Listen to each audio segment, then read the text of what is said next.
Glória a Deus. Projeta, por favor, 1 Coríntios, capítulo 12, verso 1. Quantos conhecem esse livro? 1 Coríntios? Ninguém? Você está com vergonha de acenar que sabe? Tem vergonha de saber? Não, tem a vergonha da ignorância. Não tem a vergonha de saber. Às vezes nós temos uma compreensão equivocada de vanglória, de orgulho e de vaidade. Então, não tem motivos para timidez para aquele que sabe. Isso não quer dizer que você sabe de tudo. Quer dizer só que disso você sabe. Amém? Isso não vai fazer com que você caia. Então, projeta, por favor. E antes de ler, eu quero falar com você a respeito um pouquinho dos dons espirituais. Se você está comigo aqui desde dezembro, talvez, no ano passado, frequente nos cultos, você está vendo que eu estou falando muito do Espírito Santo. E aqui o apóstolo Paulo, diante de uma congregação assim desafiadora, que é a igreja de Corinto, no estado de formação, ele fala dos dons espirituais. Então, o Espírito Santo é aquele que tem dons. Dons. Continua me ouvindo? Me entendendo? Ótimo, melhorou, eu acho, para mim. Pelo menos o retorno ficou menos eco. Aleluia. Então, o Espírito Santo é aquele que concede dons. Dons são presentes. E aqui, no capítulo 12 de 1 Coríntios, o apóstolo Paulo apresenta os dons espirituais para a igreja. E ele também apresenta o propósito desses dons no nosso meio e a maneira com a qual ele é concedido. Então, eu quero te convidar a ler aí 1 Coríntios capítulo 12, a partir do verso 1. A respeito dos dons espirituais, não quero, irmãos, que sejais ignorantes. Nós, bons goianos, nós temos uma prática que não é muito boa. Então, nós damos sentidos que nós queremos para as palavras, Então, aqui no estado do Goiás, desgraça é um palavrão. Talvez o pior palavrão que pode ter para um sertanejo, para um goiano, é chamar alguém de desgraçado. Eu lembro que a minha mãe carinhosamente chamava esse palavrão de o nome da pelada. Eu não entendia muito bem, mas era a forma dela expressar o seu escândalo com aquele palavrão na boca de uma criança. E ignorantes, para nós goianos, muitas vezes é sinônimo de um cabra bruto.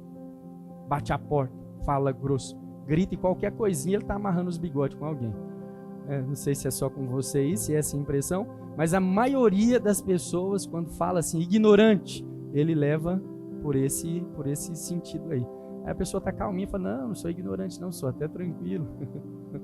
Então, quando ele fala aqui de ignorância, ele está falando de falta de conhecimento. Então, é um assunto desconhecido. Tem uma falta de sabedoria a respeito de algo. Ele fala assim, olha, a respeito dos dons espirituais, eu, pastor dessa igreja, não quero que vocês sejam ignorantes, alheios, indiferentes, insensíveis. E ele continua dizendo, sabeis que outrora, quando eram gentis, deixáveis conduzir-vos aos ídolos mudos, segundo ereis guiados. Por isso vos faço compreender que ninguém que fala pelo Espírito de Deus afirma, como é que está aí na sua Bíblia? Está escrito anátema. Está igual na minha? Você nem está com a Bíblia? Ah, Jesus. Eu acho que eu vou vir pregar com 2 cintos. Um na mão e um para segurar as calças, tá bem? Pá! Quem está com a Bíblia aberta? Eu acho que eu vou ter um pouquinho mais de poder e autoridade. Mas o que significa essa palavra anátema? Maldição, maldito. Então, ninguém pelo Espírito consegue afirmar.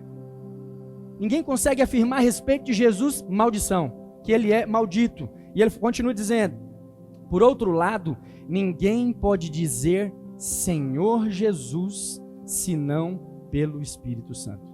Então, você não consegue entender o governo de Cristo, senão pelo poder do Espírito Santo.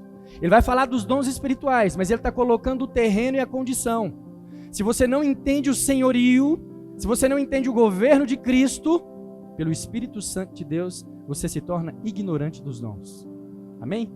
Talvez você não tinha tido essa percepção, mas pelo Espírito Santo de Deus eu declaro que nessa noite você vai ser conduzido a essa sensibilidade.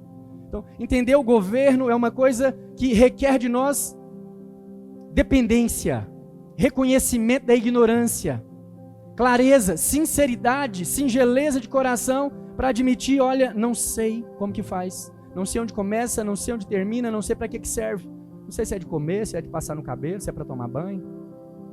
Então, sem essa disposição de encontrar em Jesus um senhorio, essas coisas passam despercebidas, amém?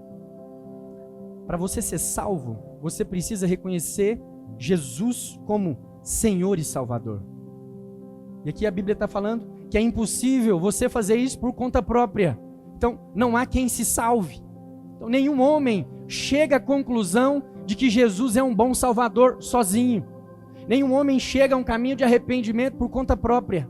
Ninguém lendo a Bíblia consegue ter uma experiência natural de novo nascimento. Porque a Bíblia está falando aqui que só pode reconhecer que o Senhor Jesus é Senhor pelo poder do Espírito Santo de Deus. Nós temos o hábito de falar assim, quando eu me converti, né? A gente fala, licença poética, né? Mas a verdade é que ninguém se converteu. Por quê? Porque é o Espírito quem converte aquele que declara, Senhor Jesus é Senhor, Senhor Jesus é Santo, é Salvador, veio na minha direção, veio me oferecer resgate, veio com mão forte me tirar do império das trevas. Ninguém consegue declarar essas coisas, senão pelo poder do Espírito Santo de Deus. Não, mas eu reconheço com a minha mente, eu vejo aqui pelos sinais, eu compreendo pela história, que essa é a verdade. Ainda assim, é impossível desfrutar de salvação e senhorio sem o poder do Espírito Santo. Amém? Ora, os dons são diversos, mas o Espírito é o mesmo.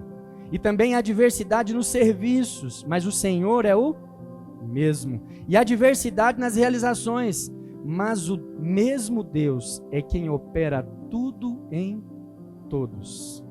A manifestação do Espírito é concedida a cada um visando um fim proveitoso. Olha só, é concedida a quem? A quem?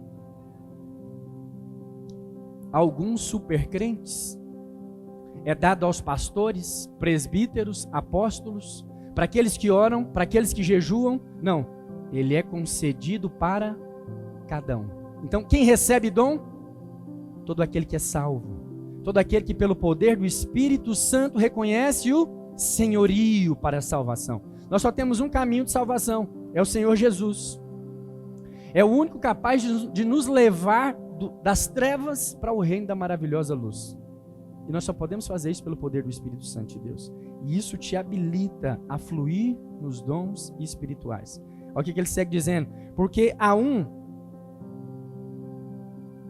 é dada mediante o Espírito a palavra de sabedoria. E a outro, o mesmo Espírito, a palavra de conhecimento. Olha, conhecimento é diferente de sabedoria. Porque você pode ter muito conhecimento, muitos anos acadêmicos, assentado, mas enquanto você não vai para a área de atuação, para o campo de execução, você não consegue se ajustar para assumir um lugar de sabedoria. E aqui a sabedoria está sendo posta como um presente do Espírito Santo de Deus. Olha só, um verso anterior eu li que ele faz uma concessão. Faz o quê? O que é concessão? O que é conceder? Emprestar. Então, a posse dos dons, de quem que é? A posse da sabedoria continua sendo de Deus, mas ele faz concessão. Todo mundo flui no dom de sabedoria? Todo mundo? Você vive fluindo aí no dom de sabedoria? Não? Mas de vez em quando você age de maneira sábia, que até você mesmo se surpreende. Nossa, essa foi uma tacada de mestre. Sim ou não? Por quê? Porque o Espírito Santo ele tem uma vontade, ele tem um desejo, e é segundo a sua vontade, segundo o seu desejo, é que ele concede os dons, e ele vai naquele canal que está mais sensível. Normalmente a sensibilidade, ela aflora no nosso meio por uma coisa chamada fraqueza, avulta as nossas necessidades. Então quando você precisa muito e reconhece que não consegue sozinho, você se torna mais sensível, e a vontade de Deus recai sobre você como poder, porque o poder de Deus se aperfeiçoa, se ajusta na fraqueza humana. Amém? Então, qual que é o cenário para você fluir com a palavra de sabedoria? Primeiro, entendendo que você não recebe o título de sábio porque em algum momento você agiu em sabedoria. Porque o Espírito Santo ele não vende o dom através do jejum. Ele não vende o dom através da oração, da vida devota, nem através do tempo de ministério. Ele faz uma concessão. Por quê? Porque o mau uso, ele reme a mão. É um trabalho contínuo. E outra coisa, os meus filhos, às vezes eu compro sobremesa para eles. E às vezes a sobremesa vem em caixa, em pote. E eu faço questão de mostrar para eles que tem muito. Mas eu não dou tudo, eu dou só um pouquinho. E deixo eles ver onde é que eu vou guardar. Aí eu coloco bem no freezer, se for de colocar na geladeira. Para eles não conseguirem pegar sozinhos, mas eles sabem que tem. Eu faço eles terem uma experiência com aquilo. Então eles põem na boca, eles sentem o sabor. A gente brinca com aquele momento, tem uma experiência com aquilo e a vida segue. Aí de repente, ele se lembra da doçura da sobremesa. E o que ele faz? O que crianças saudáveis fazem? Pai, eu quero mais. Hã? Então eu acabo de colocar aqui, entre eu e meu filho, por meio de uma experiência, um ponto de acesso. Forcei um relacionamento. Toda vez que ele quiser provar desse doce, eu vou fazer uma concessão. Eu vou conceder para ele um pouquinho mais da sobremesa, para que nós tenhamos mais intimidade, mais relacionamento. Amém? Então o Espírito Santo não é diferente. Ele é Pai, Pai de amor. E mais do que resolver qualquer problema na vida do crente, Ele quer você de maneira inteira, integral. Até que o seu corpo, a sua alma e o seu espírito assumam lugar unânime de integridade, como se fossem uma só coisa. E para isso você precisa se relacionar com o Espírito Santo de Deus, amém? Então ele falou sabedoria e conhecimento. Eu lembro de uma vez eu estar numa palestra motivacional de um desses figurões brasileiros, e eles falarem de uma grande empresa de creme dental, e eles estavam em uma reunião entre ali os CEOs, né? Na época não chamava assim, mas agora a gente pode chamar, o tempo passou. Eles estavam discutindo as estratégias, né? De consumo, de marketing, de venda, para impulsionar a venda do produto. E a moça do café ouvia a discussão, eles pensavam em mexer na embalagem, né? Eu não sei se você lembra, mas antigamente a embalagem do Colinos era diferente, não era? Quem é da época do Colinos aqui? Ninguém, né? Só o pastor, tá certo. Temos que pôr 2 câmeras aqui, uma para lá. Que pelo menos depois eu provo que tem mentiroso. Não, brincadeira. O Colinos era um tubo de metal, né? Quantas e quantas vezes eu fui brincar com aquele negócio, cortei assim o cantinho da boca, né? O menino pegava assim, balançava, cortava a mão, era de metal, e depois ele foi assumindo outras características, e hoje é um tubo assim, completamente flexível, né? Vocês estão rindo, mas eu sei que vocês lembram disso, não sou eu não. E aí eu, ouvindo a história na palestra, a moça do café deu uma sugestão. E qual foi a sugestão? Que naquele tubo novo, que se alargasse a boca de saída do Colinos. Não era Colinos mais, né? Depois mudou o nome, foi para outras marcas. Vou falar Colinos porque Colinos não existe mais. Vou fazer propaganda, né? De graça não. E aí ela deu essa sugestão. Alarga um pouquinho. Por quê?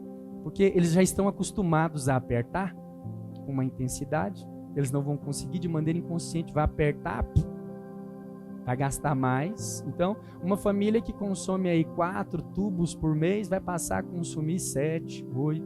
Então, automaticamente, o que você fez com as vendas? Sem mexer no produto. Hoje eu não sei se você já reparou, mas elas estão quase líquidas, né? Então a estratégia... Mas foi a moça do café. Eu não sei se essa história é verdade, também não me importa, mas o que eu quero mostrar para você? Havia na mesa os homens mais importantes daquele empreendimento. Eles tinham conhecimento. Eles tinham aquilo que precisava para justificar aquela cadeira que eles ocupavam. Tinham conhecimento, tinham experiência, eram homens comerciais, eram homens dedicados, fizeram investimentos e de um canal pouco provável, da moça do café, sai uma palavra de sabedoria. Então, o Espírito Santo fala aqui que esse é um dom dele, e ele faz concessão para um fim proveitoso, e ele faz para uma pessoa só. E ele fez aqui nesse contexto para a moça do cafezinho. E ela, mesmo não tendo o mesmo conhecimento que todos os homens da sala, ela agiu em sabedoria. Então, para agir em sabedoria, muitas vezes, ou em todas as vezes, para você que é santo, você não precisa de ler mais livros, nem de mais conexões. Você precisa de uma sensibilidade maior para perceber os cenários. Amém? Então, fazer uma leitura de ambiente, fazer um discernimento das propostas que está acontecendo, tudo envolve uma sensibilidade. E tudo isso é o Espírito quem concede. Então, aquele que primeiro percebe o que o Espírito Santo quer fazer em determinada ocasião, mais sabiamente ele consegue agir. Amém? Então, onde é que repousa a sabedoria que o Espírito concede? A quem está mais atento aos detalhes. Muitas vezes, em aconselhamentos, eu pergunto para as pessoas: você já conseguiu ver Jesus nesse ambiente? E o que é ver Jesus? É enxergar ele, ver se ele está barbudo, se ele envelheceu com o passar do tempo? Não, porque Jesus está onde os filhos estão. E aonde ele está também a sua sabedoria, o seu conhecimento e toda sorte de riquezas que ele traz em si. E ele tem vontade. O Espírito Santo de Deus é uma pessoa, então ele tem desejo, ele tem planos. A Bíblia mesmo menciona, Romanos capítulo 12, verso 2, a sua vontade é boa, é agradável, é perfeita. Então ele tem vontade, então ele tem intenções. E onde é que os dons vão fluir? Vão fluir sobre aquelas pessoas que conseguem discernir. Olha, Deus está ensinando aqui. Deus está finalizando ciclos aqui. Deus está começando coisa nova nessa direção. Deus está restituindo aqui. Aí quando você percebe, vem a palavra de sabedoria. E junto com a palavra de sabedoria, o dom do Espírito também traz um selo, que é o selo do reino de Deus. Paz. O que você sente na hora? Paz. A guerra não acabou. A mudança ainda não veio, a transformação ainda não aconteceu, a provisão não chegou, as demandas ainda estão em abertas, a fatura não foi paga. Mas olha só, nesse exato momento, você recebe paz suficiente para continuar crendo. Aí você se vê encorajado. Por quê? Porque o Espírito Santo concede dons. Amém? E ele fala que para outro, segundo o mesmo Espírito, aquele que tem a posse dos dons, ele concede o conhecimento. Eu gosto, agora com menos intensidade, até por causa do avanço do tempo, né? A gente já está com 40 anos. Mas antes eu gostava de ouvir histórias de pessoas mais maduras. Até hoje eu ainda gosto, só que agora menos tempo. Normalmente o tempo que tem a gente está endereçando para fazer coisas. Agora liderando 3 células, então aí que o tempo está curto. Mas eu lembro que muitas vezes eu conseguia perceber a temperança, a paciência em pessoas que já assumiram um certo nível de idade, já passaram por algumas circunstâncias. E eu lembro que com 24, 25 anos eu conseguia perceber, e eu entrava em crise, porque eu queria descobrir uma fórmula de alcançar aquela paz e aquela tranquilidade com a idade que eu tinha naquele momento. Porque eu via ao meu derredor, assistia no meu corpo mortal, que a minha ansiedade, o meu destempero, o meu desequilíbrio me atrapalhava. Mas quando eu ouvia minha avó falar, ela não tinha instrução, ela não tinha sentado numa faculdade, nem numa escola, mal escrevia o nome, e eu via que tinha sabedoria, temperança. Eu vi muitas vezes a minha avó salvar as finanças de outras pessoas, ganhando o mínimo, vivendo de maneira simples, uma vida feliz, saudável. Minha avó tem dieta até hoje. E ela começou muito antes desse boom aí de clamor por uma alimentação saudável. E aí você olha, senhorinha cheirosa, limpa. Sabe aquelas pessoas que você olha assim e fala, meu Deus, parece que aspira assim, ó, expressa leveza. E aí você vai olhar a alimentação toda certinha. Fluía num conhecimento, sem ter sentado nas mesas do ensino, sem ter frequentado escola, sem ter ouvido ninguém, mas flui no conhecimento. Por quê? Porque Deus cuida dos seus, amém? Se Deus tem vida para você, Ele também tem conhecimento para você lidar com a vida que Ele concedeu. E a outro, no mesmo Espírito, a fé. E a outro, no mesmo Espírito, dons de cura. A outros, operações de milagres. A outro, profecia. A outro, discernimento de espírito. A um, variedade de línguas. A outro, a capacidade de interpretá-las. Mas um só. E o mesmo Espírito realiza todas as coisas, distribuindo-as como lhe apraz. De novo, a cada um individualmente. Sabe o que vem em seguida a esse texto, ainda no capítulo 12? Aqui ele está falando que concede. Então, o Espírito Santo faz concessão dos seus dons para uso dos indivíduos, assim como lhe apraz. Então, ele, na sua vontade, ele escolhe: vou usar o Emerson, vou usar o Diocleno, vou usar a Malena, vou usar o Marco. Estão disponíveis, então eles vão fluir aqui. E aí ele segue falando: concede individualmente, porque assim como o corpo é um e tem muitos membros, e todos os membros, sendo muito, constituem um só corpo, assim também com respeito a Cristo Jesus. Então olha, qual que é o fim proveitoso? A unidade, o anelo do corpo de Cristo. O ajuste, você passou para o próximo? Verso 14, isso, 15. É o 12, perdão. Porque assim como o corpo é um e tem muitos membros, qual corpo que ele está falando? O corpo de Cristo. E quem são os membros? Os indivíduos, a quais o Espírito Santo concede o dom. Ele fala assim, ó: e todos os membros, sendo muitos, entre vírgula, constituem um só corpo, assim também com respeito a Cristo Jesus. Então, olha, a concessão dos dons é para promover unidade. Mas olha, uma coisa, aqui mencionou um dom, a palavra profética, o dom de cura, o dom de fé. E quantas vezes nós já não assistimos no nosso meio aquele que cura ser posto em um pedestal porque executa cura. E aí todos aqueles que precisam de cura vai atrás do crente curandeiro. Porque agora, como ele orou uma vez e a pessoa foi curada, ele tem o dom da cura. Diferente do que o apóstolo Paulo está escrevendo, em um ambiente de necessidade, de enfermidade, ele faz a concessão do dom da cura para aquele que está sensível e disponível. Você já viu que tem algumas pessoas que mesmo olhando a enfermidade das outras, não conseguem sentir nada? E tem outros que choram as dores dos outros. Então, essa compaixão e essa empatia sinaliza algo. Essa pessoa, mesmo não estando no mesmo estado, ela está com uma sensibilidade aflorada. Então, olha como que eu percebo que eu estou me tornando alguém sensível à manifestação de um dom. É quando o seu coração se alinha. Então, seu coração se alinha ali com o enfermo. Então, quer dizer que há uma grande possibilidade de que se você começar a crer, declarar a palavra e ousadamente impor as suas mãos, se houver manifestação de cura, vai acontecer usando as suas mãos. Amém?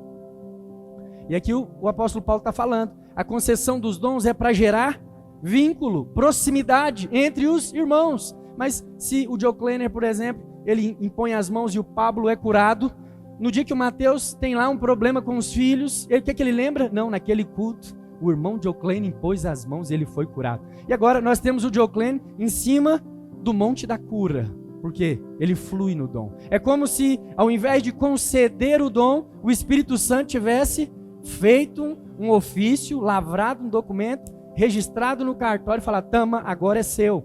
E o que isso faz? Separação. Não desperta o desejo, mas gera dependência. Com o passar do tempo, os outros dons vão se manifestar e nós vamos ter aqui, a exemplo dos dons, 9 pessoas super crentes. O que profetiza, o que ora em línguas com variedade, o que interpreta as línguas, esse aqui é o que cura, esse tem o dom da fé. Aquele ali tem a palavra de sabedoria, e esse o do conhecimento. E os outros? Os outros têm que correr atrás desses aí e pegar a senha para ser atendido. Mas é o que o texto está falando?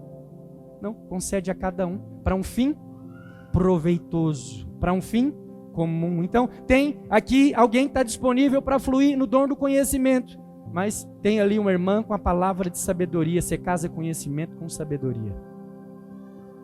Você tem alguém aqui com fé e o outro com disposição para orar pela cura. Então, mutuamente eles se edificam e o corpo vai sendo consolidado. Amém? Então, 1 Coríntios, capítulo 12, a partir do verso 1 até o verso 12, o apóstolo Paulo apresenta os dons espirituais. São dons ministeriais? Não. São dons espirituais. Por que eu estou enfatizando isso? Porque não é porque eu tenho uma palavra profética que eu devo abrir uma igreja para profetizar. Ok? Porque Deus nem me deu a palavra profética. Ele fez uma concessão.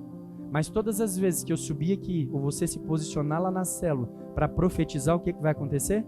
É você que vai ser usado para profetizar. Amém? Então não tem posse.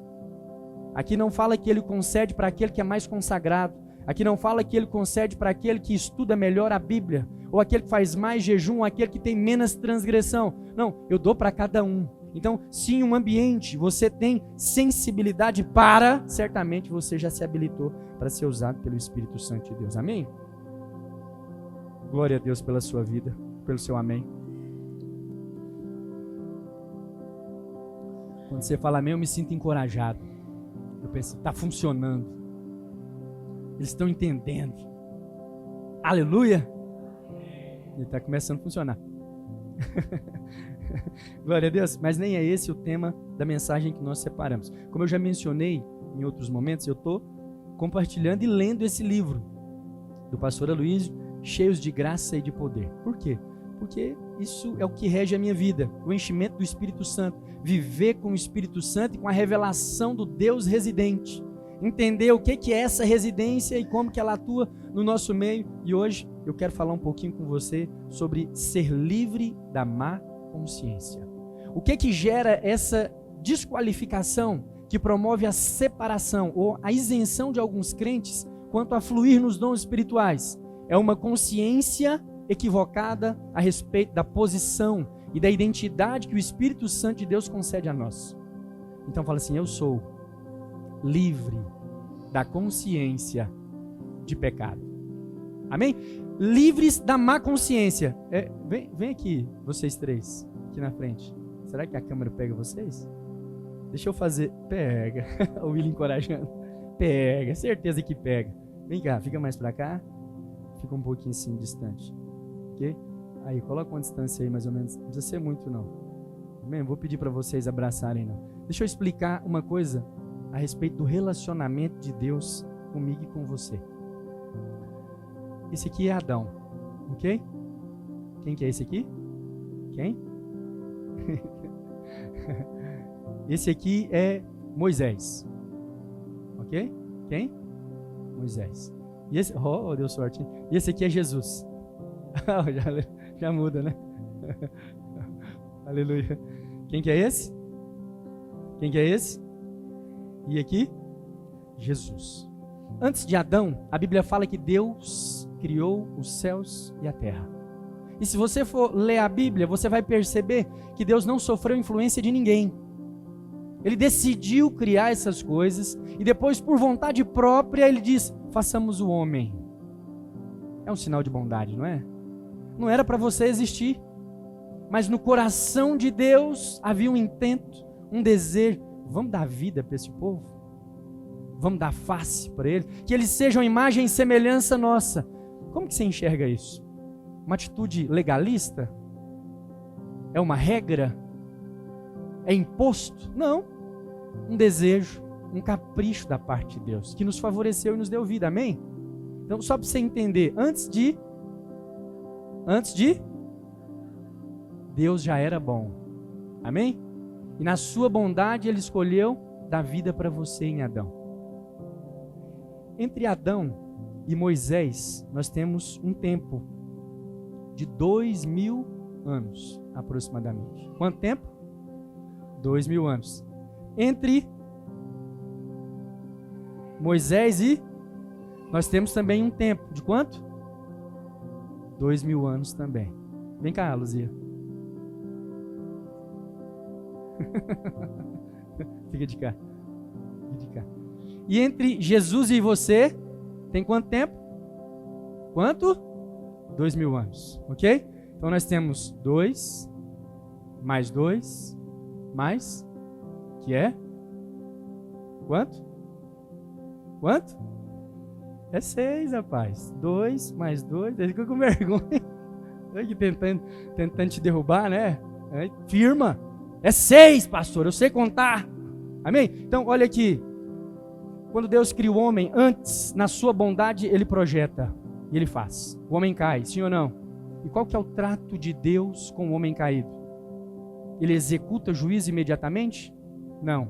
Ele declara punição na cabeça da serpente. O homem sofre das consequências. Qual que é a consequência que Adão sofre no Éden? Ele é expulso do jardim. Por quê? No jardim ele tinha acesso a uma árvore que chamava árvore da vida. Que lá na frente você vai ver ela se materializando na pessoa de Jesus, quando ele fala assim: eu sou a vida.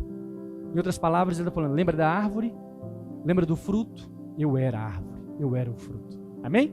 Então não tem punição, não tem regra, não tem lei para esse. Então Adão, Abraão, Noé, são todas alianças que vêm aqui no Velho Testamento. E são todas formas de tratamento que o Senhor tinha com o seu povo. Então, daqui até Moisés, o Senhor age graciosamente. Se você estava aqui comigo semana passada, aqui em Moisés e no deserto, o povo pede para si a lei. E Deus faz uma concessão. Então, aqui nós temos uma mudança no relacionamento. Mas não era a vontade de Deus, que continua sendo boa. Era uma recomendação humana. Era um desejo dos homens daquele tempo. Olha só. A mancha na consciência que o pecado de Adão gera naquele povo escravizado no Egito faz com que eles não queiram se relacionar diretamente com Deus, porque eles tinham uma má consciência de quem Deus era. Então eles tinham uma expectativa. Quando Moisés fala com o Senhor, eles acreditavam que era melhor que permanecesse daquele jeito.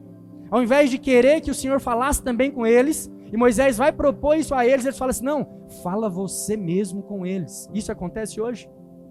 Acontece. Toda vez que você vai atrás do curandeiro, da profeta, de algum conselho. Ah, tem problema em ouvir conselhos? Não. Mas olha, você não pode se esquecer que você tem acesso livre. Às vezes eu falo isso aqui e as pessoas acham que é uma coisa inatingível, que você não está fazendo. Mas a maioria está. A maioria dos problemas, eles crescem quando, ao invés de vir tirar a dúvida com o pastor, você decide compartilhar com outra pessoa. Esquece de ouvir a voz que está lá para falar. É eu que estou falando aqui agora. Teste, 1, 2, 3. Essa é a minha voz. Deus te deu ela de presente, para fluir em conhecimento, para tirar suas dúvidas. Mas às vezes nós escolhemos Moisés. Por quê? Você não quer relacionamento. Não vai que ele acha ruim se eu perguntar. Vou perguntar para o Marco, ver o que ele acha. Mas olha, esse é o espírito da má consciência. Por quê? Eles tinham medo de serem fulminados. Mas isso aconteceu com Adão? Por que não aconteceu? Aconteceu com Abraão? Aconteceu com Noé? Não, porque Deus é bom e escolheu agir com bondade. Agora é o povo quem escolhe a lei. E aqui, daqui para cá nós temos mais 2000 anos. Eles foram tratados debaixo da lei até Jesus. Ele é o cumprimento de toda a lei. Isso marca uma nova dispensação. Qual que é o nome da dispensação aqui? Graça. Mas começa aqui? Começa aqui? Não. Começa onde? Antes de Adão, porque Deus já era bom e gracioso, senão não tinha dado vida para o homem. Então Deus sempre foi Deus de graça e de favor. Depois de Cristo nós temos uma geração, que é a nossa, né? E aí nós estamos há 2 anos da graça manifestada e materializada entre nós, que é o favor de Deus. Mas nós ainda temos uma trave: a consciência da lei, o certo e o errado. Nós temos aí uma brincadeira, eu considero uma brincadeira, embora eu responda seriamente no Instagram. É um momento que a gente responde perguntas, divertidíssimo. Tem uma que eu vou responder amanhã. Se Eva não tivesse comido do fruto, o que teria acontecido? Se você quer saber qual que é a resposta, vai lá nas redes sociais, não vou te dar aqui não. Mas olha só, 90% das perguntas, elas se resumem naquilo que está certo e naquilo que está errado. Naquilo que pode e aquilo que não pode. Esse talvez seja o reflexo mais evidente de alguém que está andando com consciência de juízo. Por que você está preocupado no que é certo, no que é errado? Porque você não consegue crer hoje, nessa dispensação, na justificação por meio da fé e na pessoa de Jesus Cristo. Então, o que acontece na cruz, na pessoa de Jesus, concede vida nova a todo aquele que vive na nova aliança. Então, olha, Deus sempre quis nos tratar de maneira graciosa. pecado é uma intervenção por escolha humana. Foi Adão quem escolheu pecar. Às vezes eu falo isso e as pessoas não entendem, mas Adão não foi enganado. Porque até então ele era imagem e semelhança de Deus. Havia uma expectativa da parte de Deus que ele comesse da vida, porque tinha uma árvore lá que dava um fruto de vida. Mas ele comeu do conhecimento, mas ele escolheu comer. Você vê lá que a conversa entre a serpente que seduz o casal, seduz diretamente a mulher. E a mulher quem leva. E às vezes nós achamos que estamos distante disso. Mas olha o que acontece hoje. As pessoas chegam com um fruto. O mesmo do Éden, é o fruto do pecado. E você olha para a vida dele, você olha para a vida dela e compara com a sua. O que você acha que Adão fez? Uai, comeu? Morreu não, bicha véia? Uai, então esse trem não mata não, uai. Uai, vou experimentar também. Comparação. Entrou em um jugo, então ele fez uma escolha. Ele optou por pecar. E no jugo de escravidão que acontece no Egito, você vê que eles desenvolvem uma mentalidade. Sabe quanto tempo que eles ficam escravizados no Egito, só consolidando o merecimento, embaixo de um jugo de trabalho e servidão sem remuneração? 450 anos. É muito tempo. E depois, eles passam muito tempo levantando profetas, reis e juízes, até que Cristo venha. Então, são 2000 anos de consciência de juízo. Como que Deus operava aqui, no tempo da velha aliança? Uma vez por ano, o sacerdote entrava no tabernáculo. Ele entrava para fazer expiação dos pecados. E olha, é tão interessante que, embora não tenha essa recomendação, eles desenvolveram uma estratégia. Sabe como é que o sacerdote entrava dentro do tabernáculo? Amarrava uma corda. Porque se ele entrasse em pecado, ou se tivesse defeito no sacrifício que ele estava levando, ele não voltava vivo. Se ele morresse lá dentro, quem que você acha que teria coragem de entrar para pegar? Então eles amarravam uma corda no meio do sacerdote e mandavam ele lá para dentro. O que tinha lá dentro? A presença de Deus. Qual que era a expectativa? Volta vivo, volta vivo, volta vivo, volta vivo. Você vive assim? Gostaria de ver dessa forma? Seu marido vai lá, ou sua esposa vai sair para trabalhar, né? E seja o que Deus quiser. Só Deus sabe o que pode acontecer da porta para fora. Não, mas essa era a cultura. Essa era a expectativa. E todos os anos aquele ritual se repetia. O sacerdote era amarrado e enviado lá para dentro. Provavelmente muitos morreram, aumentando o medo e a opressão. Isso desenvolveu uma mentalidade. Então, você não se desvincula hoje, na nova aliança, de uma má consciência ou de uma consciência pecaminosa da noite para o dia. Você precisa do Espírito Santo de Deus. Amém? Obrigado aqui aos artistas. Glória a Deus. Pode sentar. Amém? Eu faço de tudo para tentar colocar essa revelação no seu entendimento. Amém? Então, olha só. Esse é o trato de Deus para com o povo. Essa é a vontade de Deus. Então, tem muitas alianças. Tem uma aliança que é feita com Adão. Eu acho que historicamente ela é chamada adâmica. É a de Noé, noaica, Moisés, mosaica, davídica. São muitas alianças. Mas olha, para nós, no panorama e com a visão que nós temos, nós podemos resumi-las em antiga e nova aliança. No Velho Testamento, eles tinham esse trato de expectativa, todo baseado na árvore do conhecimento do bem e do mal. Pode ou não pode? Por que nós nos preocupamos com pode ou não pode? Porque dependendo do que você fazer, o trato de Deus muda com você. Como é que é o nome disso? Merecimento. Você está fazendo por onde? Como é que é o nome disso? Consciência maculada. Má consciência. Consciência de pecado. E hoje o Senhor abre as portas por meio de Cristo para te dar novidade de vida. Então, olha só, nós podemos resumir entre lei e graça. Graça é? O que graça é? Favor imerecido. Então, a vontade de Deus sempre foi nos favorecer, sempre foi nos tratar como filhos. Mas em decorrência dos fatos, nós estamos aqui hoje, lendo e ensinando aquilo que nos livra de uma má consciência, que tira você da posição do merecimento. Amém? Deus quer te abençoar completamente em todas as áreas. As suas áreas de sofrimento, elas estão amarradas no merecimento. Ele quer que você seja bem-sucedido em tudo. Mas a maioria das pessoas, elas estão condicionadas a ter uma coisa ou outra. É comum hoje você ver alguém que se dedica muito aos estudos, já se conformando à completa perda dos relacionamentos. Consagra-se tanto a isso, e aí ele termina a faculdade. E aí acaba a correria? Não, ele começa uma pós-graduação, depois um mestrado, depois um doutorado, e é assim. Fulminou-se os relacionamentos, não tem contato, né? Não consegue perceber que tem possibilidades, ele esquece que tem escolha.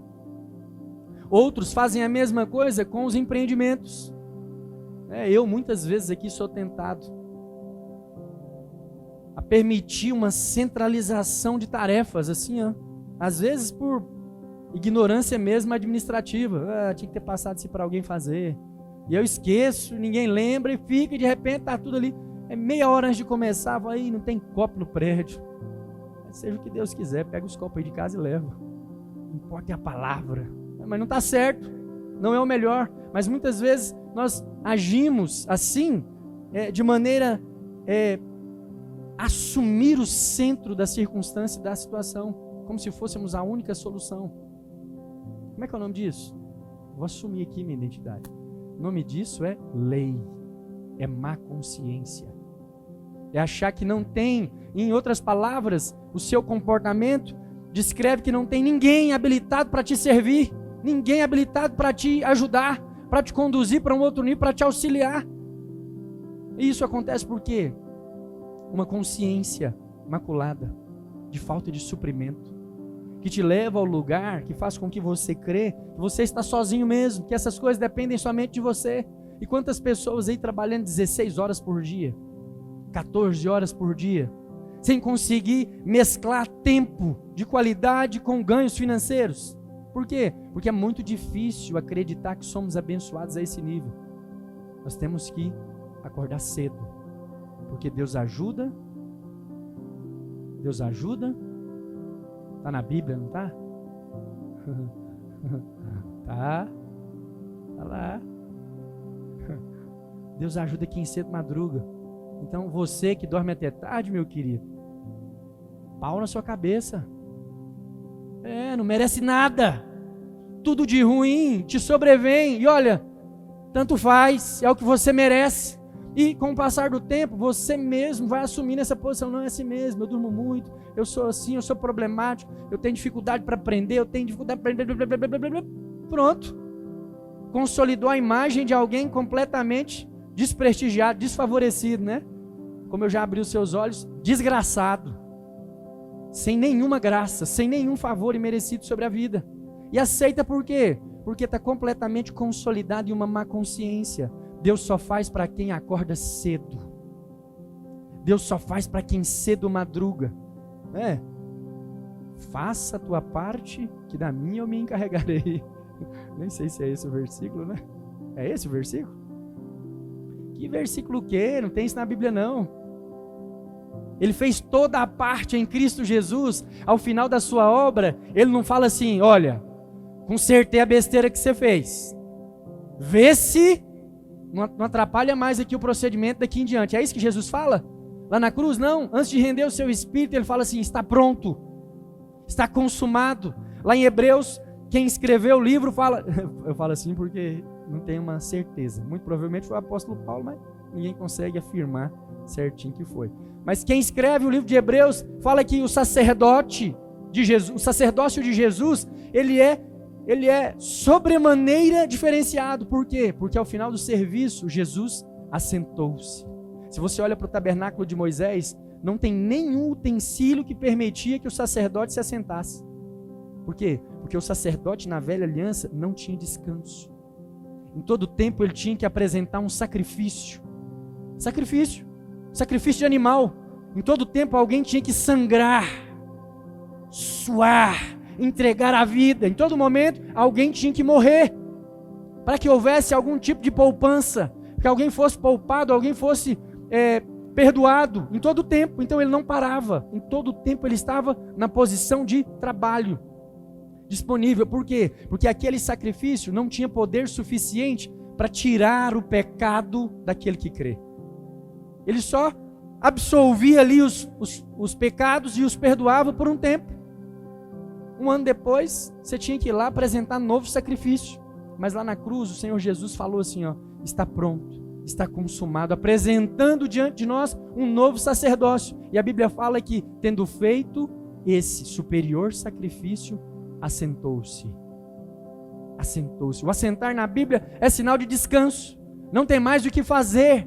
Está tudo pronto. Então, olha só, aquilo que pela má consciência nos coloca fazedores, também nos impede de fluir nos dons espirituais, porque nós não conseguimos de maneira consciente acreditar que nós podemos, sim, estamos posicionados, sim, para fluir nos dons espirituais. Se você avaliar aí as áreas da sua vida que você está tendo dificuldade, você vai ver, falta sabedoria. Mas por que falta sabedoria? Se aquele que tem a sabedoria, tem o dom da sabedoria, habita dentro de você. Por que passar caristia se a solução dos problemas está dentro da casa? Aquele que tem todo o ouro, toda a prata, toda a riqueza do universo, habita dentro de vós. Então por que nós vamos viver aflitos, angustiados, correndo atrás de riquezas nesse século, nesse mundo? Não faz sentido. Não faz sentido. Mas, a menos que nós saiamos dessa condição de consciência de pecado, é isso que vai acontecer conosco. E vai sobrevir sobre a vida dos nossos filhos. É muito difícil quando os nossos filhos estão passando por dificuldades e nós não conseguimos dar uma palavra de encorajamento. É muito ruim. E assim, diversas vezes eu vejo pais consolidando a má consciência na cabeça dos filhos. Às vezes com tom de brincadeira, mas com muito peso na realidade da consciência de cada um, porque eles falam assim: eu falei para você estudar. E ela falou? Você ouviu isso? Menino, vai estudar. Menino, vai estudar. Falou isso para você, sua mãe? Ou sua minha? Se a sua mãe não mandou você estudar, você é filho de... A mãe dá instrução. E você estudou?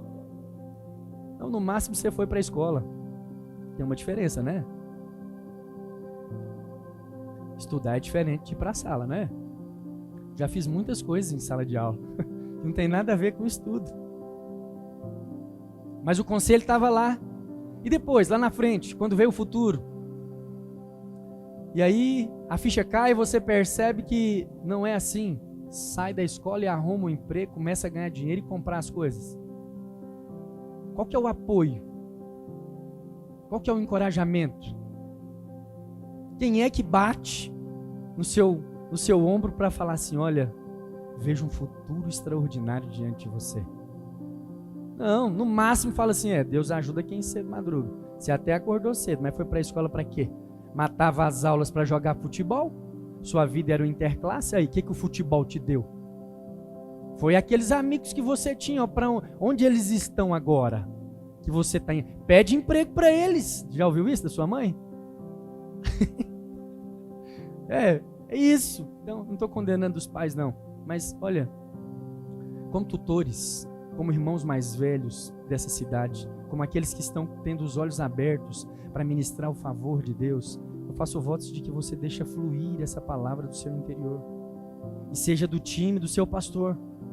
Todos os domingos você vem aqui para receber gotas de refrigério, para sair daqui encorajado, recondicionado. Talvez a sua semana nem foi das melhores. Você chegou aqui abatido e concluindo: eu fiz por onde também, fiz escolhas ruins, agi mal, é isso mesmo que tinha que sobrevir sobre mim. E eu estou aqui para falar: olha, você não precisa andar segundo a sua semeadura. Tem um outro agricultor, muito mais expert do que você, muito mais habilidoso, com sementes muito mais bem trabalhadas. E outra, ele está indo adiante de você. Você madrugou?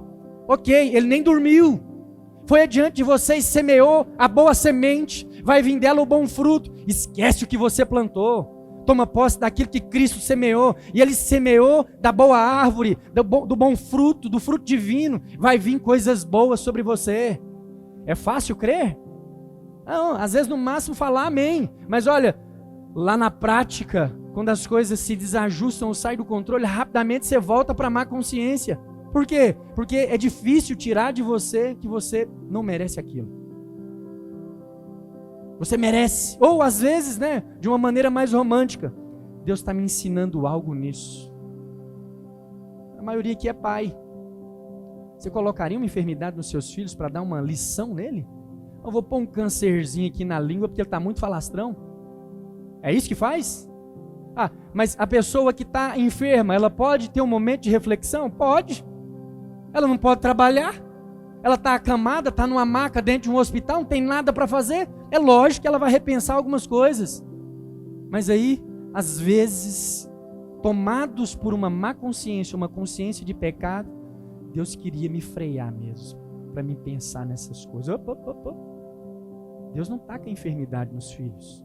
Deus é pai de amor, é pai de favor, é pai de graça, é o dono da boa semente. Ele veio da saúde. No que diz respeito à prosperidade e saúde, ele falou assim: está pronto, está consumado, é acessível para os filhos. Ei, vocês que vêm depois de mim, vocês são descendentes de Abraão, herdeiros deste mundo. Essa terra vai produzir riqueza e é para você.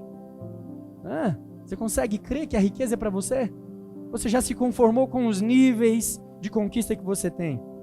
Mas olha, para você desfrutar dessas coisas, você precisa se desvincular dessa consciência pecaminosa. Pastor, mas eu nem gasto tanto tempo pensando no pecado, mas está arraigado o merecimento em você. O problema não é o certo e o errado, não é o bom e o ruim. O problema é a consciência do merecimento.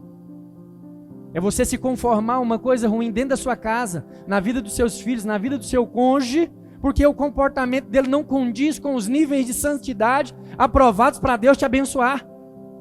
Como se Deus estivesse olhando para você. Quando Deus olha para você, Ele vê o sangue do Cordeiro, puro e justo. Ele vê o sacrifício de Cristo. E olha, sabe o que Ele faz com isso? Ele se apraz. Ele tem prazer.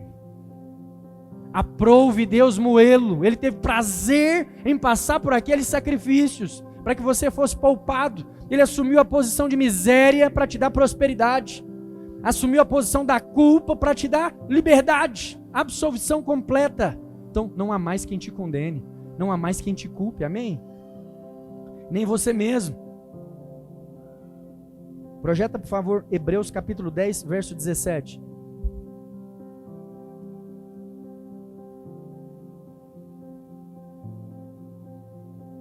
Também, de nenhum modo me lembrarei dos seus pecados e das suas iniquidades para sempre.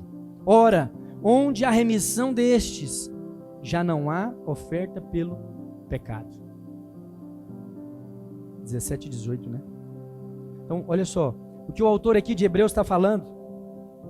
Ele está falando que o Senhor decidiu em si, na sua própria vontade, não levar em conta os seus pecados, e não se lembrar para sempre das suas iniquidades, porque onde há remissão destes, onde há perdão derramado pelo sangue, já não há necessidade de ofertas de sacrifício pelo pecado. Você pode querer trabalhar, aperfeiçoar sua mão de obra, ajustar o seu conhecimento? Sim, mas não baseando o favor nesse comportamento. É lógico que nós nos tornamos muito mais úteis se nós nos adequamos para aquilo que nos está proposto. A Bíblia fala que o Senhor não coloca vinho novo em saco velho. Então precisa sim ser um recipiente apropriado. Precisa sim de alguma forma fazer algo a cooperar com o que Deus já deixou pronto. Sei que muitas vezes eu falo assim, coopera com o que Deus está fazendo, mas olha, Ele já fez. Já está pronto, a sua prosperidade, a sua restituição, a sua cura já foi concedida. Então olha, você agora só coopera com a consolidação, para até que os seus olhos vejam aquilo que o Senhor fez, amém? Qual que é o maior sinal de alguém que conseguiu se livrar dessa má consciência? É ousadia para se aproximar. Eu brinquei com um exemplo aqui, mas foi falando verdade. Mas acontece em todos os cenários. Se você vai no cenário corporativo, nas empresas, você tem lá um momento de comunhão entre eles, confraternização que eles chamam. E aí você vai ver que todos os operários estão amontoados num lugar. Todos os gerentes, supervisores estão amontoados em outro lugar. Os donos em outro lugar, o pessoal da limpeza, eles fazem clãs pequenos. Por quê? Porque há um desconforto em romper com aquela linha clássica de relacionamento e falar com alguém de outro patamar, seja ele acima ou ele abaixo. É assim ou não é? Alguém já presenciou isso? Você vai na escola, por exemplo, os professores têm um clã. Eles conversam entre si, compartilham de coisas ali. Mas nem sempre eles procuram a diretora. Estou falando aqui, mas nem sei se a diretora tem plenos poderes. Mas só um exemplo. Mas eles ficam ali, né? E quem resolve? É o diretor. Mas querem relacionamento? Não. Por que que não? Por que que fogem? Má consciência. Medo do que vai sobrevir. Mas é quem pode resolver o problema. Não estou falando aqui de relacionamentos humanos, não. Eu estou falando do véu que atrapalha você se achegar de maneira ousada diante de Deus. Principalmente quando você não merece. Principalmente quando você não está fazendo por onde. Quando os problemas grandes que você está enfrentando são culpa sua. Porque foram as suas escolhas. É o fruto da sua semeadura. Você escolheu mal as suas sementes. Colocou numa terra que deu a ela a oportunidade de crescer e agora ela está frutificando. E os frutos são amargos. Mas olha, deixa eu te falar. Isso não te aprisiona. Muito pelo contrário, foi para a liberdade que Cristo nos libertou. Lá na sua casa, a erva já deu a cara. Ou então, a árvore já ganhou força. Está frutificando dentro. Mas olha, você não precisa mais ficar preso naquilo que você plantou. Por quê? Porque o Senhor te deu novidade de vida. Põe um machado na raiz dela hoje. Corta hoje pelo pé. Se livra dessa consciência maldita agora. E haja de maneira indignada com o que está acontecendo. Vai resolver. Vai resolver. O cenário vai mudar porque Deus é bom.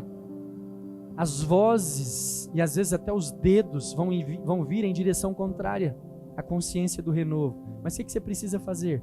Lembrar disso. De nenhum modo me lembrarei dos seus pecados, das suas iniquidades, das suas péssimas escolhas, das suas más semeaduras, para sempre. Para sempre. Você consegue entender o poder disso? Isso não entra na cabeça do homem de uma hora para outra, não. Isso aqui requer exercício espiritual, requer força, porque em todo tempo você vai ser seduzido a acreditar que o cenário que você está vivendo e os frutos que você está recebendo, eles são compatíveis com aquilo que você já fez. E eu volto a dizer, o nome disso é merecimento. Deus não te chamou para viver escravizado com o fruto do seu trabalho. É uma opção. Ele fez todo o trabalho para aqueles que querem descansar, viver segundo o trabalho e a semeadura de Cristo Jesus. Amém? Amém? Projeta Hebreus capítulo 10, verso 19 até o 22. Tendo, pois, irmãos, intrepidez para entrar no Santo dos Santos, pelo sangue de Jesus, pelo novo e vivo caminho que Ele nos consagrou pelo véu, isto é, pela sua carne, e tendo grande sacerdote sobre a casa de Deus, aproximemo-nos com sincero coração e plena certeza de fé, tendo o coração purificado da má consciência e lavado o corpo com água pura. Olha, Deus tem tratamento para tudo. Ele está falando aqui, que o seu coração precisa ser purificado. Purificado de quê? Dos desejos pecaminosos? Não, ele precisa ser purificado da má consciência. De quê? Do pecado. Deus arranca o coração duro e põe um coração sensível. Por quê? Porque a sensibilidade que habilita o discernimento.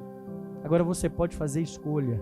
Ou você fica refém da sua semeadura, daquilo que você plantou, das escolhas, do caminho, do vale da sombra da morte que você se meteu. Ou você fala, ei, peraí, ele não se lembra das minhas transgressões. Mesmo que tenha sido eu que plantei essa semente, esse que plantou já não vive mais. Eu vivo para Cristo, eu vivo em novidade de vida. Os frutos agora são outros, o cenário é outro. E é essa posse que eu quero preservar.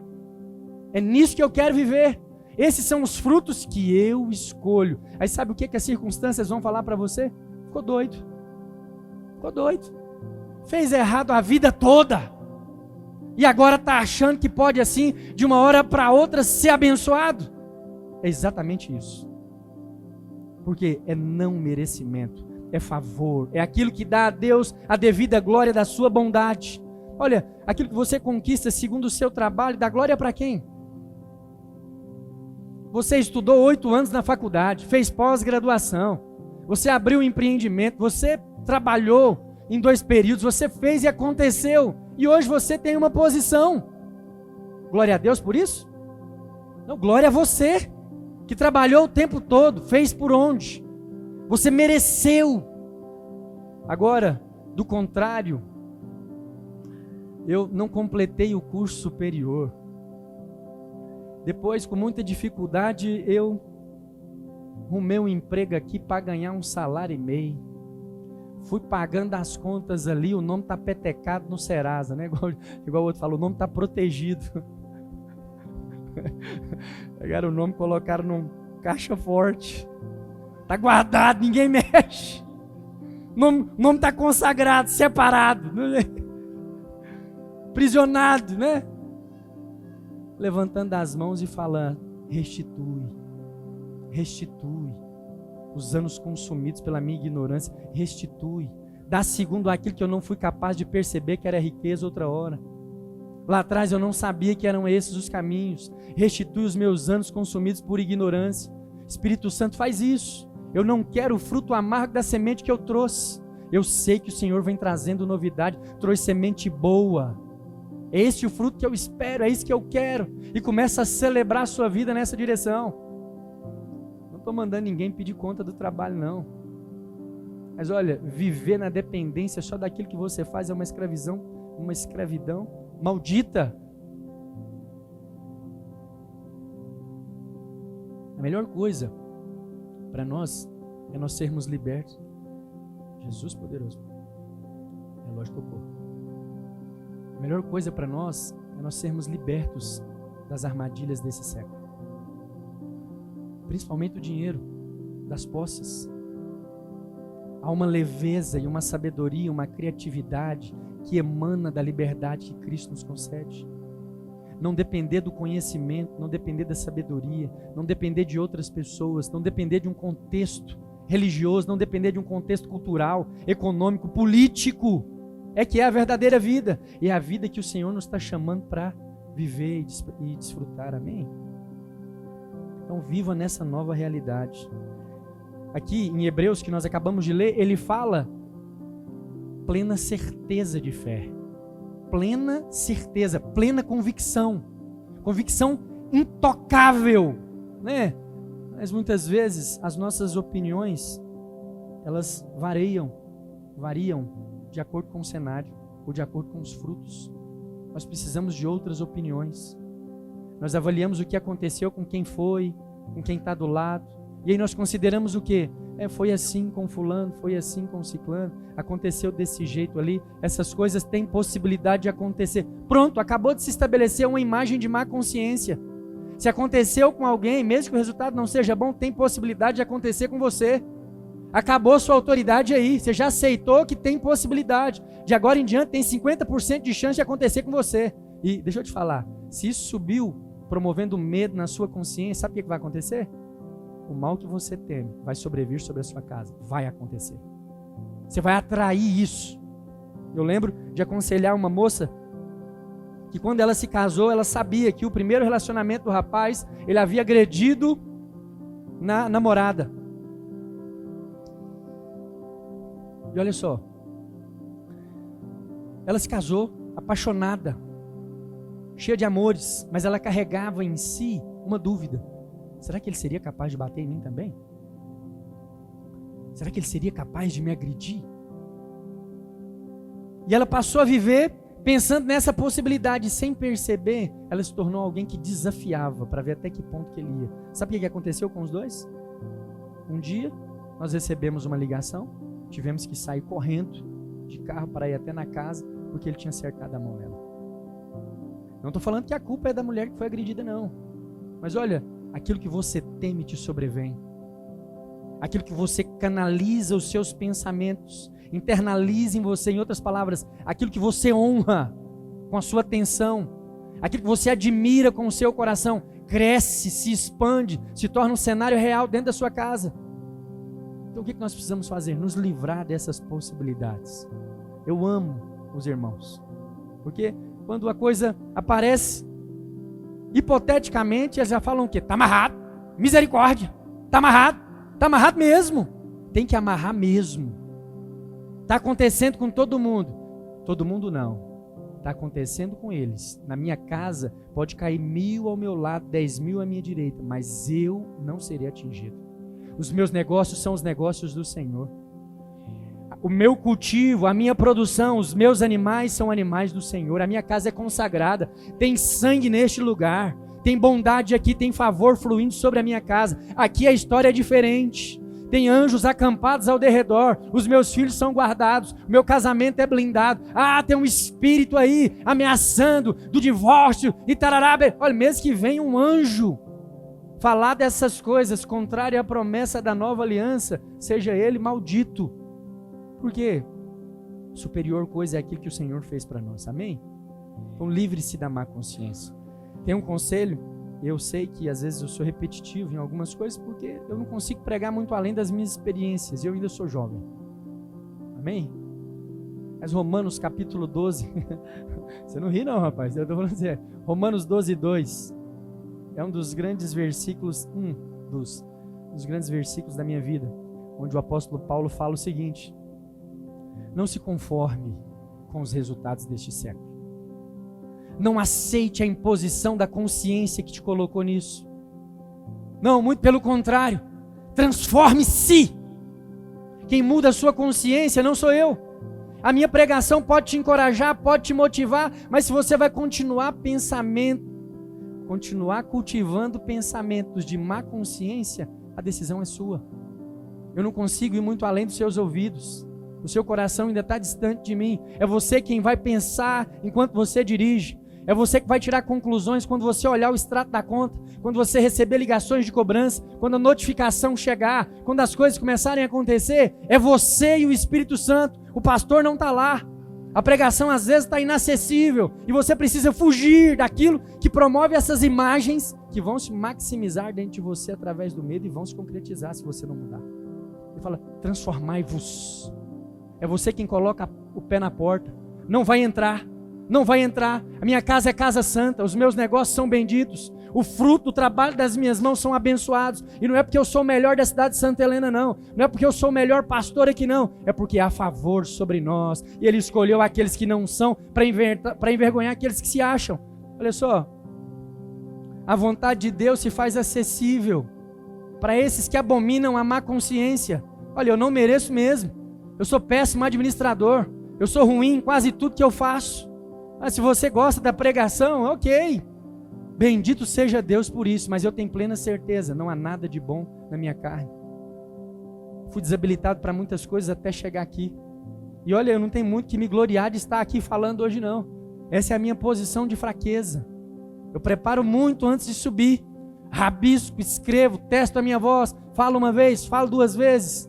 Preocupo-me com a roupa que eu vou me apresentar, com a caixa de som, se tá, um monte de coisas. Ontem nós anteontem, recebemos um vídeo, um pedacinho de uma pregação misturada. A pessoa falando, olha, estão falando mal da lei, falando que a lei é mal, que a lei é ruim. Estão aí endeusando a graça como se a lei ela fosse de alguma forma depreciada. Nunca falamos isso. Só que nós consideramos a lei tão boa, que não há entre nós um homem sequer qualificado para cumpri-la. A lei é tão boa, tão santa, tão perfeita e tão eterna, que exigiu para si um homem perfeito para se cumprir. Então, não há o que nós possamos fazer no que diz respeito ao cumprimento dos mandamentos. A própria lei requer alguém perfeito e santo, e não havia entre nós. Então Ele mesmo desceu, assumiu forma humana e assumiu posicionamento de aliança. Amém? Dos seus pecados não mais se lembra, das suas iniquidades também não, para sempre. Amém? Escrevi uma frase aqui no final. que resolve a sua vida não é o seu autoconhecimento, mas o conhecimento que você tem do alto. Amém? Vamos ficar de pé? Eu sei que você tem as suas experiências e todas elas trouxe você até o lugar que você está. Você tirou conclusões, você tem percepções a respeito do seu casamento, do estado das suas finanças, da criação dos seus filhos.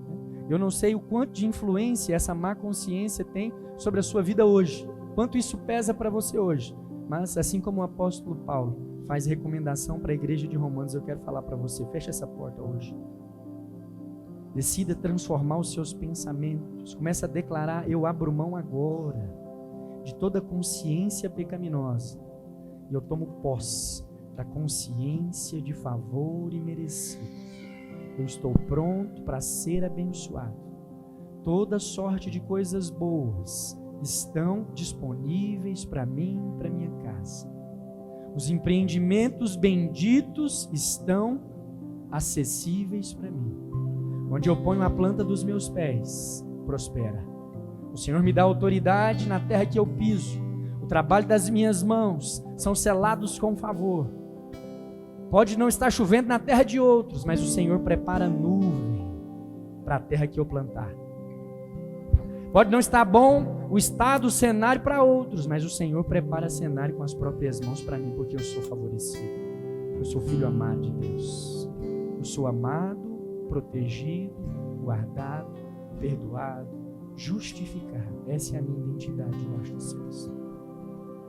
Que resolve a sua vida não é o conhecimento que você tem de você, não é o autoconhecimento, ainda que tenha muitas promoções aí fora, para você entrar em escolas emocionais, a inteligência emocional, conhecer o seu temperamento, se conhecer, não, é o conhecimento que vem de outro, é o dom do Espírito que repousa sobre os filhos, é o conhecimento que vem do alto, de encontro ao coração de todo aquele que crê. É o único. Aleluia, feche seus olhos. Ao único é digno de receber a honra e a glória, a força e o poder.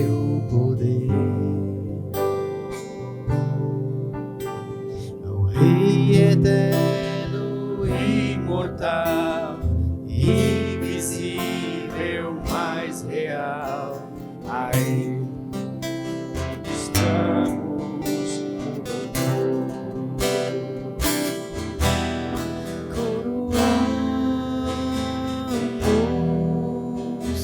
a Ti, ó Rei Jesus, coroamos a Ti, ó Rei Jesus. Adoramos o Teu nome, nos rendemos aos Teus pés, consagramos todo o nosso ser a Ti. Comece a consagrar os seus pensamentos a Ele. Fala: eu consagro os meus pensamentos, eu tenho uma mente consagrada, os meus pensamentos são os pensamentos do alto. Espírito Santo, nós te damos liberdade para agir na mente e no coração dos filhos, promovendo uma mudança de mentalidade, promovendo transformação. Tira os seus filhos da consciência maculada pelo pecado, coloca-os conscientes do favor.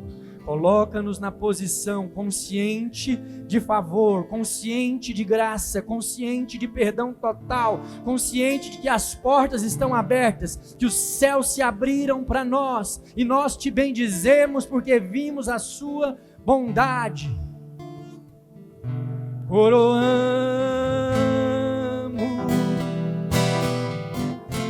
Aleluia.